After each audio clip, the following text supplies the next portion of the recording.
can barely remember what life was like before we found the game that June night.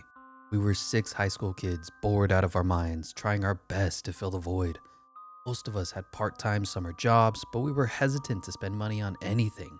We all hoped to save for college. After what felt like hours going back and forth on deciding what to do for the day, we took a walk around our suburban neighborhood. It was the end of a yard sale day and most people were packing up and heading inside. A few people still remained outside, eager to sell. We didn't really have the intention to buy anything, but I still combed through the last pieces of used crap people set out. I always think I'm gonna find some kind of amazing treasure, but always end up questioning my purchases hours later. I found myself digging through a shoebox full of old board games.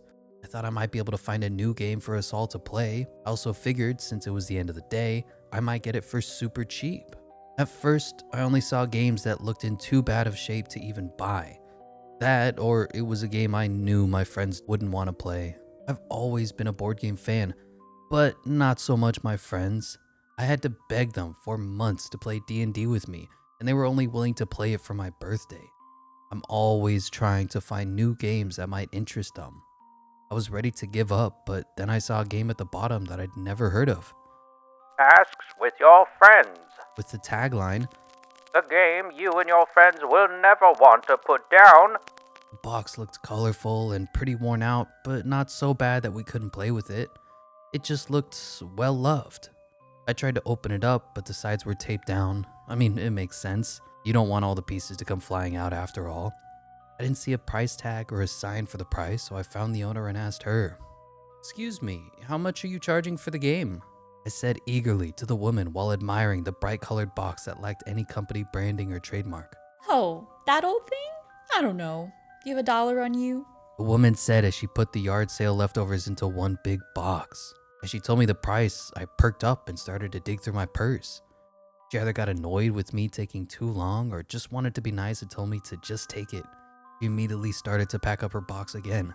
So, is the game any fun?" I said to her awkwardly. I never actually played it. My friend Jen gave it to me a few years back because her kids got obsessed over it or something, so she just wanted to get rid of it. She thought my family would enjoy it, but we just never got around to playing it. She said with her back facing to me. I kindly thanked her and called for my friends to come over to see what I got. As I called for them, I could see their curiosity over what I found. That excitement was quickly lost when they saw I had a board game in my hands. They rolled their eyes knowing that I would try to get them to play it with me. "Hey, you know we don't do the board game thing," Aaron said to me, annoyed. "Come on, guys. You've all been going on and on all day about how bored you are. At least try. This game looks really fun. I actually haven't played this one before, so we can all learn together," I said as I saw their faces start to grow curious again. James came up to me and gestured at the box in my hand. I gave it over to him, hoping that he would be convinced to play after looking at it. I knew if he was down to play, everyone else would be too. As he held the box, I could see the expression on his face change from doubt to excitement. "Damn, this game looks fun. Let's go play," he said with a giddy tone I'd never heard him use. He started to jog in the direction of his house with me close behind and the rest of our friends slowly walking behind me, looking confused as to why James was so excited to play a board game when he was normally the person most against them. We all made it back to James's house.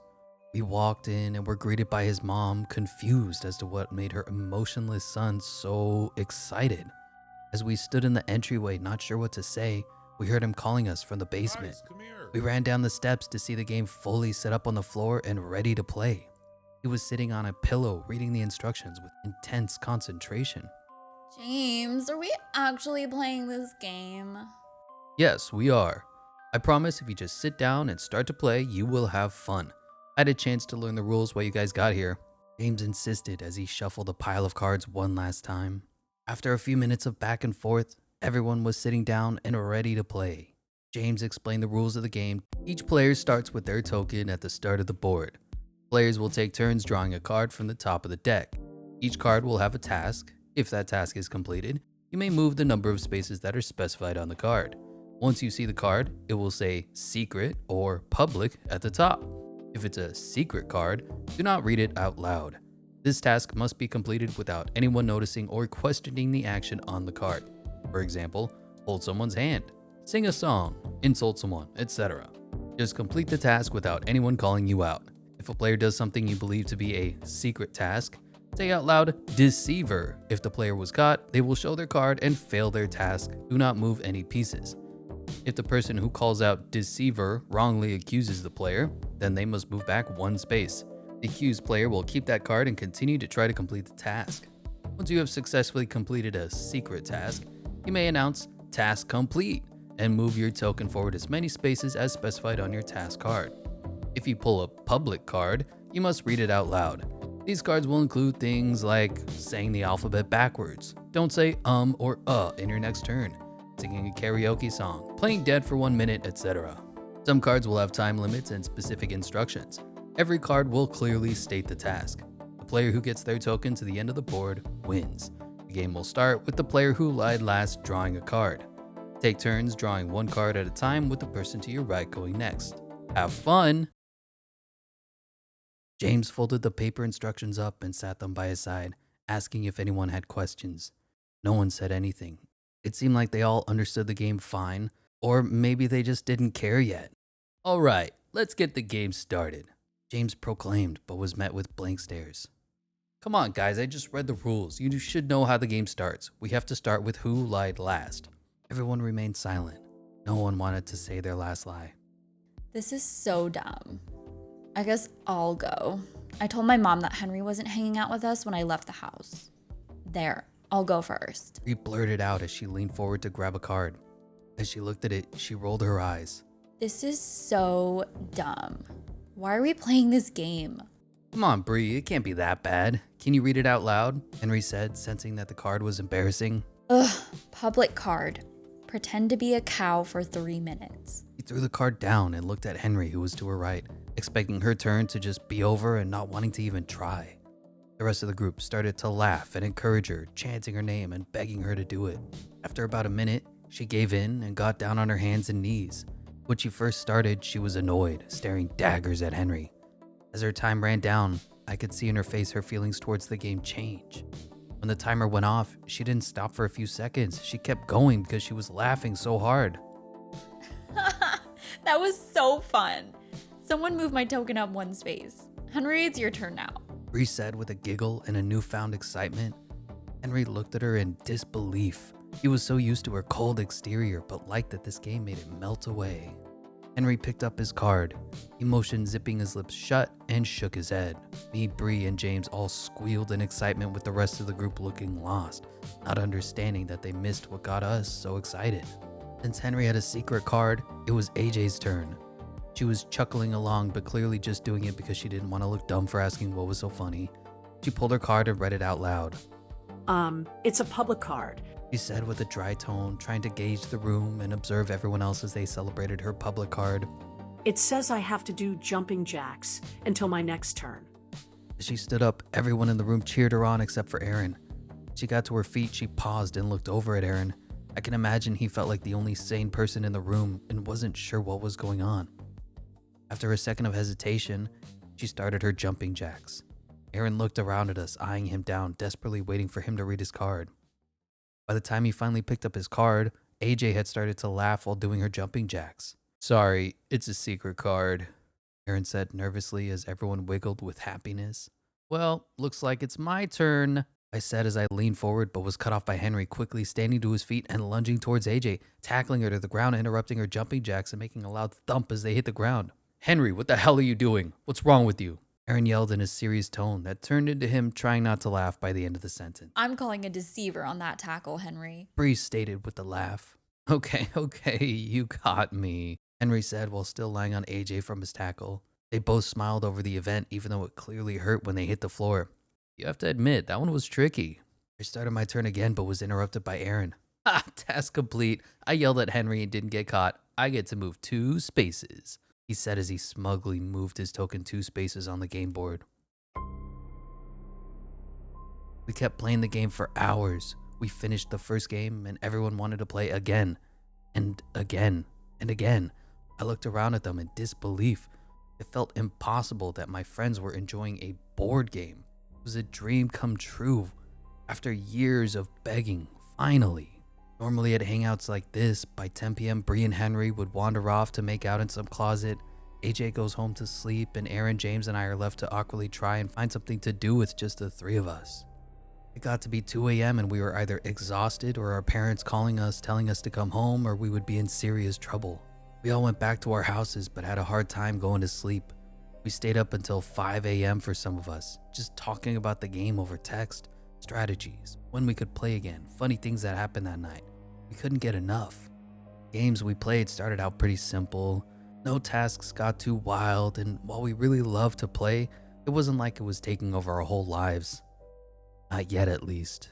Because we played the game at James's house the first time, we ended up just keeping it there. Even though the game was technically mine, we always hung out at his place, so it just made sense.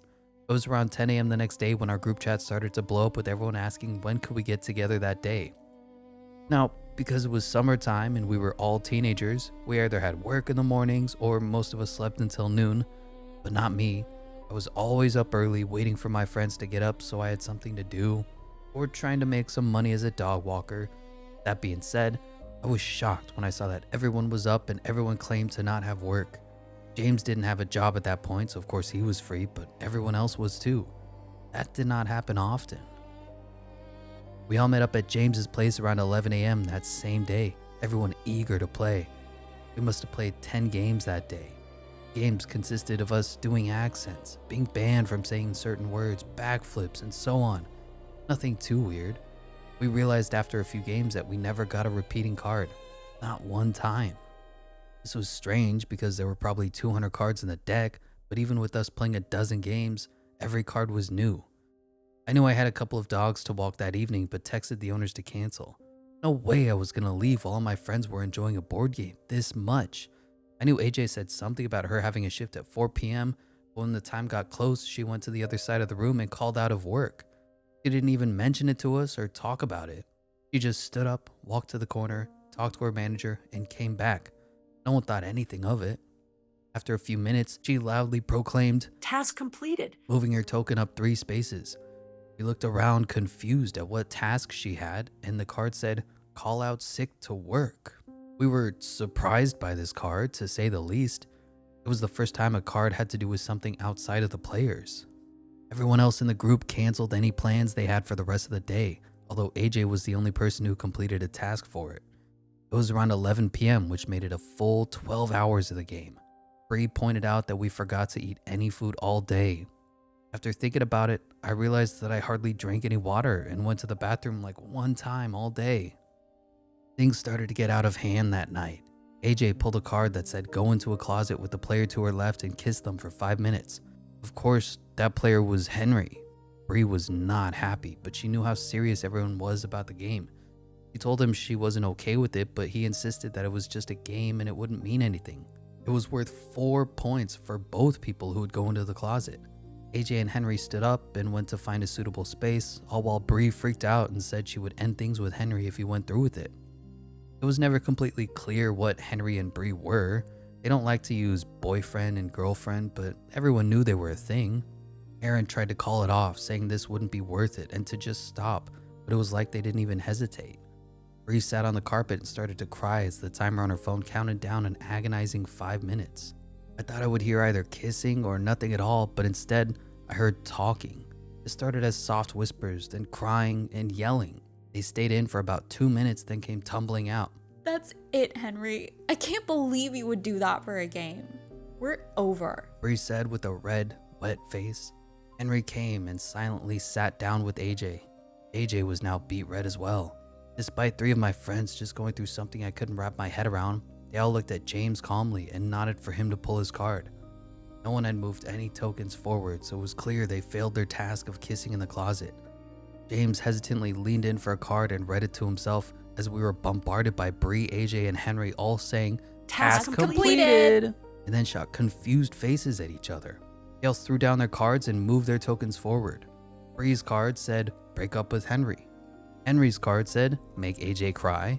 And AJ's card said, tell Henry you love him. All those cards were worth way more than the stupid kissing card, so the kissing task was ignored and they all individually completed their own tasks without ever communicating it with each other. They all saw opportunities to complete a task worth more points and they took it. At this moment, it was like nothing even happened. The girls stopped crying and started laughing and saying how impressive the completion of the tasks were. Wait, guys, something is wrong here. You not see it? Aaron said with concern, trying to take a break from the game. Oh, stop. You're just jealous you didn't get to move 6 spaces. Bree said with arrogance. No, I'm not talking about that. Does no one find it weird that the cards are using our names now? Not only that, but the cards are somehow interacting with other cards to almost try and make bad things happen? James blurted out. As he said that, it was like we all froze in our spots, all looking at each other, realizing how hungry and tired we were, looking around at the room, seeing how big of a mess we made. Bree grabbing Henry's hand with the look of sadness and coming to grips with how they hurt each other for a game. I looked down at my arm and was reminded of the crude things I had drawn on my arm with Sharpies in order to move 1 space in an earlier game. I saw Aaron's jeans that were now cut into shorts with some kid's scissors. I looked at James's legs and saw his one-shaped leg lying crossed over the other untouched hairy one. I looked at AJ and saw she had a huge purple bruise on her arm. At that moment, I remembered feeling like an addict trying to get off drugs. I knew this game was hurting us. I wanted to stop, but felt like I couldn't. I could see the same feeling in all my friends' eyes too. The urge to say, one more game, just one more time, just to feel the high of this dumb game again. I think we need to take a break from this game, guys. It's getting kind of weird and out of hand. I murmured with the strength that I somehow mustered up. It was like telling an alcoholic you were taking away their beer. They all looked horrified at the idea of not playing the game for even a moment. Just then, James's mom came downstairs and was horrified at what she was looking at. 6 disheveled teenagers all sitting in a circle looking like they had just been through a war. Not only that, but her whole basement was a mess. James, what happened to your leg? I can't believe this. Everyone out of my house. James, you are grounded. His mom shouted with a rage in her voice. We all ran out of his house, not saying a word to each other, just trying to get home and get some food. As I sat in my kitchen with my long-sleeved sweatshirt covering my now inked-up arm, I tried to eat a sandwich I made myself. I was starving. I could feel and hear my stomach growling, but my need to play the game was so much stronger. So strong I didn't even want to eat. I sat down at my dining room table, staring at that sandwich for what felt like an eternity, telling myself that I needed to eat and I'd feel better if I did, but somehow the thought of the game was taking up all my energy. I was holding back the urge to text my friends. It took every ounce of self-control I had left. I felt my phone buzz in my pocket, and I involuntarily grabbed my phone so fast it was in my hand before I could even think about it. It was James in our group chat. Hey guys, so do you think that was a long enough break? I think I can find where my mom put the game and bring it to that old treehouse back behind Mr. Baker's house. I couldn't hold back anymore. I had to play again. Before I knew it, I was sneaking out of my house, trying to remember where the old treehouse was. As I ran through the neighborhood, my phone lit up with texts from my friends saying they were on their way. After running around for a while, I found the treehouse. I couldn't believe I had such a hard time finding it, considering how much time a few of us used to spend in it during middle school. I could hear all their voices sounding annoyed as I was the last one to get there. I climbed up the old wooden ladder to find all my friends sitting in a perfect circle, barely able to see the board or each other. It was around this time something strange happened within the game. It wasn't about winning the game necessarily. It was about playing as many games as possible and completing as many tasks as we could. If anyone won a game or finished a task, everyone felt a high, not just the winner. Because of this, players stopped calling each other out for trying to complete secret tasks, so people stopped being so secretive to complete secret tasks. They still kept them a secret because it was a rule of the game, just no one called them out. This made us all more ruthless. I sat down on the hardwood in between Bree and James. Our next game began. AJ drew a card first and it was a secret card. She didn't seem giddy, she looked flush and scared.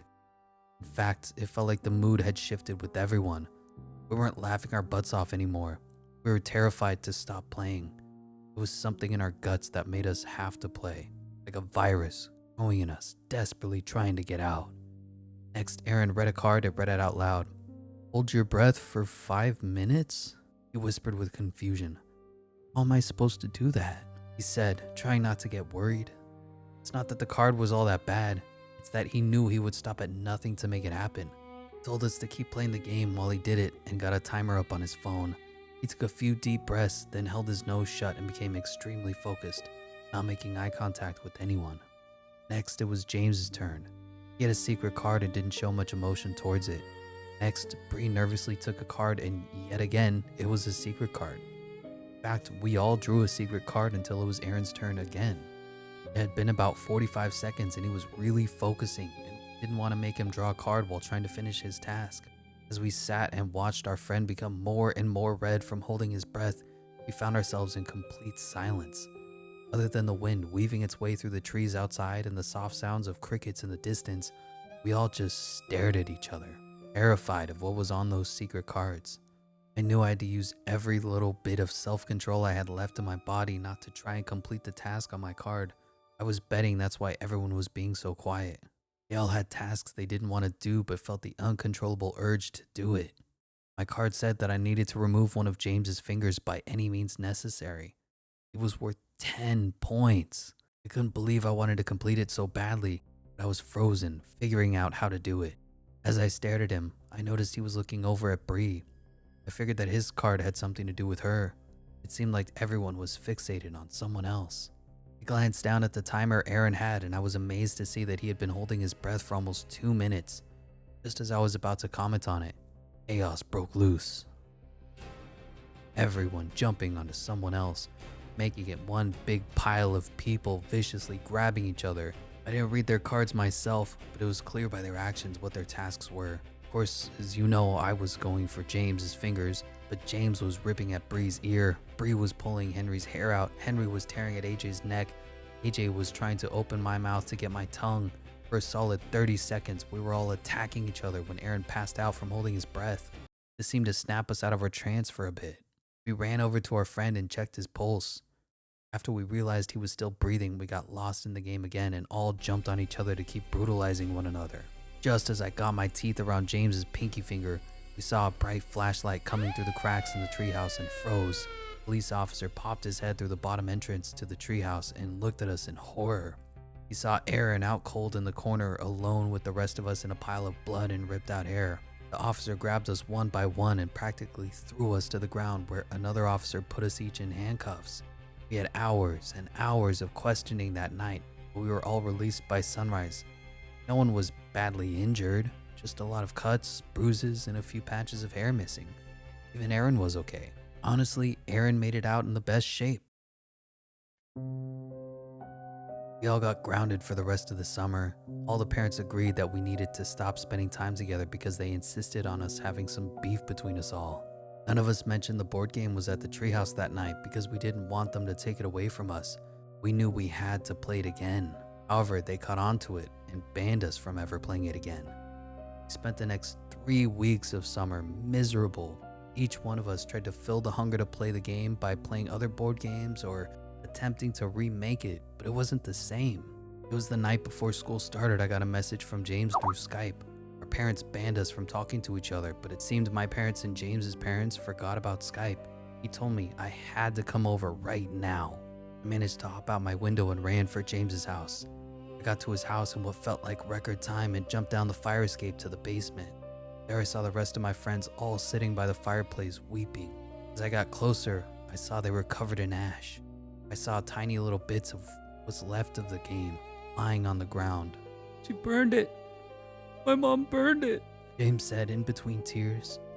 Everyone was desperately trying to find any pieces that were left of our precious game. Some of them rubbed the ashes of the game on their faces and arms to try and feel something again. As I watched them, I saw something in the corner of my eye. I looked over to our normal hangout area and saw it. I saw the board game sitting out. Not just the box, but the whole game was out and ready to play. Are you sure that your mom burnt it, James?" I said as my eyes got glazed over looking at the beautiful board game sitting out for us to enjoy. "Yeah, I'm sure. He did it right in front of me, so I'd stop looking for it." Just as James finished his sentence, he looked at me and then at my eyeline. He saw the game. The next week of our lives was a whirlwind. After James's mom burned the game and it reappeared, we all ran away with the game. We stole a car from AJ's mom after we got a task card for it and left town. We would play the game in the car, in random fast food restaurants, sometimes in parks. It's all we did. all day. We'd fall asleep playing the game and only manage to eat maybe a bag of chips or something small during the day. We kept moving because we didn't want to be found. In that week, we all managed to lose our jobs and all missed the first week of our senior year of high school, all because we were addicted to a board game. I still remember the last game we ever played. It was a late Sunday night. We were actually in our town, sitting in an old barn near the treehouse we sat in before, all because the board game told us to. Up to that point, we were hanging out far away from home. We didn't want to be so close. We knew we could be found easily by our families and the authorities if we were too close, but we had no choice. We were slaves to the game. At this point, we were in bad shape. With every new game started, we broke down a little bit more. We surrounded the board with tired eyes and growling stomachs, missing teeth and bruised bodies, concussed heads and broken toes. Please, we have to stop. I can't do it anymore. I want to go home. I can't imagine not playing this game. It's all I ever want to do. I think I might die if I couldn't play it. I know the game hurts us, but it would hurt so much more if we stopped playing it, Henry said with a gravelly voice. Guys, why are we talking? We have to play again, Aaron said while trying not to cough. I know we have to. I've never hated something and loved something so much in my whole life. We started the game with shaky hands, moving slowly and holding our breath whenever someone looked at their card. AJ went first. She reached down and picked up a card, cringing to herself after reading it in her head. Next was Bree. She rolled her eyes and she read off the words. Public card. Waterboard the player to your right for 5 minutes. Both players move 8 spaces. Bree timidly said as she glanced at James sitting next to her. I can't say we really knew how to waterboard someone, but we laid him on his back with his legs elevated and dripped water over him. We let him take a card for his turn before Bree started the waterboarding, so we didn't have to wait for 5 minutes for them to be done. This card was a secret card. We continued the game with the awful background sounds of gagging and choking. Next, it was Aaron's turn. He read his card and winced, closed his eyes tight and opened them again, as if he was hoping he was in a dream. As he opened his eyes, he slowly looked at all of us, making eye contact with each one of us. Just then, James was done being waterboarded and he and Bree came to join us.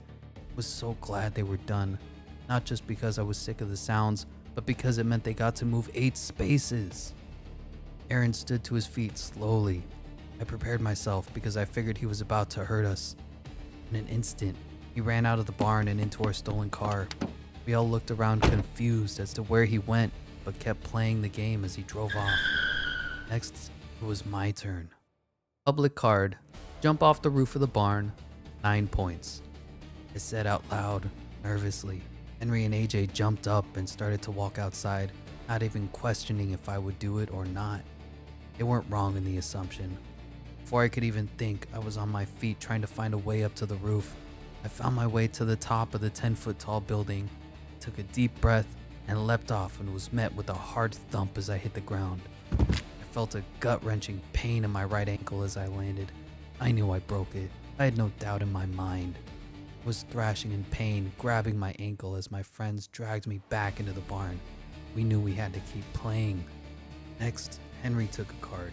He picked it from the pile with his eyes closed and brought it to his face while peeking just enough to see the words on the card, then closed his eyes again, trying to pretend he never read the words in the first place. Next, AJ took a card. Even though it was a secret card, I knew it was about me. He glanced down at my ankle right after her eyes left the card. Just as James was reaching for his card, we saw Aaron walk back into the barn. We all sat in shock as his silhouette became clear and vivid in the doorway. Blood trickled down his arms and hands, dripping on the dirt as we all stared at each other. His eyes were blank at first, but then turned to pain. I watched him as he walked from the doorway to the board game, blood dripping on the game as he moved his token 30 spaces. Aaron, what have you done? 30 spaces? AJ muttered in fear. James, I'm so sorry I had to. Aaron whimpered and sat in the dirt with his secret task card crinkled in his bloody fist. Tell me what you did right now. What the hell does your card say? Show us! James yelled as he stood to his feet. Just as James was about to jump onto Aaron, Henry reached into his pocket and pulled out some matches we used to start small campfires while we had been on the run. We all stood still, waiting to see what he was about to do as he lit 3 matches and threw them into the nearby hay bales, igniting the whole inside of the barn. Without hesitation, AJ saw the opportunity and stomped on my ankle as hard as she could. If it wasn't broken before, it sure was now. I looked down to see it now bent sideways. She then stomped on my other ankle, not breaking it but making it so I couldn't walk. She moved her token 12 spaces. Even though I was in agony from the pain, I still felt such an intense high from her moving so many spaces. Aaron dropped his card in the midst of everything happening. James fell to his feet to see the card and started to weep as he read it out loud. Secret card. Kill James's mom. Move 30 spaces. He said with anger bubbling up. I can't believe you would do that for a dumb game. How could you do this to me? I couldn't control myself. Come on, you know what I mean. I couldn't control myself. Don't do anything you'll regret, Aaron said cautiously. Oh, I think it's a little too late for not doing things we regret, James said as he jumped onto Aaron, choking him with all his strength. It seemed at that moment he was able to break free from the control of the game. He wasn't feeling the high of someone else completing a task. He just felt hate. Red, hot hate. I was overwhelmed to say the least. The barn was in flames. James was trying to kill Aaron, and to make matters worse, AJ out of nowhere jumped up and dug a pocket knife into Bree's stomach. Now Bree and AJ were in a fighting match too. Henry and I sat across from each other in disbelief at our surroundings. He looked at me with death in his eyes as he reached for a card. It wasn't even his turn, but I don't think he cared anymore. He knew the others would be occupied for a while. The fire was getting bad. I knew I had to get out of that barn as soon as I could. Because of the damage done to my ankles, I couldn't walk, so I dragged my body out of the barn, taking the game with me. I made it a few feet and looked back to see Henry not moving. He set his card down on the board before I started to drag it with me, and I read it as I continued to crawl. Secret card. Let the fire overtake you. Move your token to the finish line and win the game. I was able to get out of the barn with the board game in hand. I sat and watched as the flames overtook Henry. He didn't even flinch when he caught on fire. As I saw it happen, I moved his token to the end space so he could win the game. I felt an intense high overtake my body as the game was complete. Only a few moments after Henry caught fire, the whole barn came down, all my friends in it. I looked at the burning barn and then back down at the game. I'm ashamed to say that my biggest worry was not knowing who I'd play with now. I hate myself for thinking that, but that's how the game is. I tried to start a new game by myself and drew a card. That's when I saw the sirens of police cars and fire trucks pull up next to me. I was immediately surrounded by people trying to give me medical attention, taking me away from my game. I scratched and threw my body around like a toddler, not getting their way. I remember them giving me some kind of sedative and waking up in the hospital.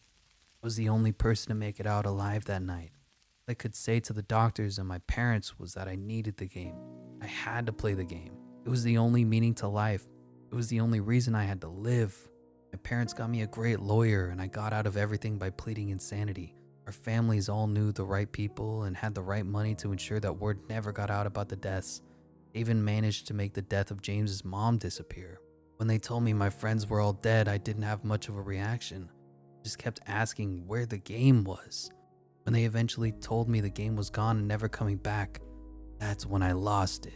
They had to put me into restraints because I kept hurting the hospital staff from all my meltdowns. I started to threaten the staff and told them all the horrible things that would happen to them if they didn't get that game back to me. I eventually ended up in a psychiatric hospital.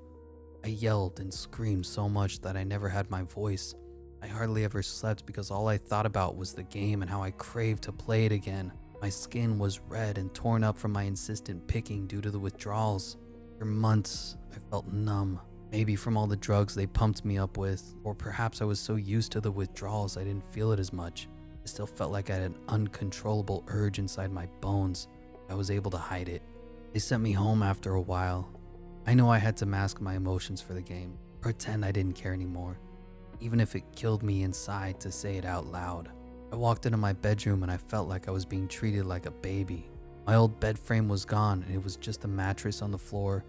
All my sharp shelves were taken down, along with anything else I could possibly hurt myself with.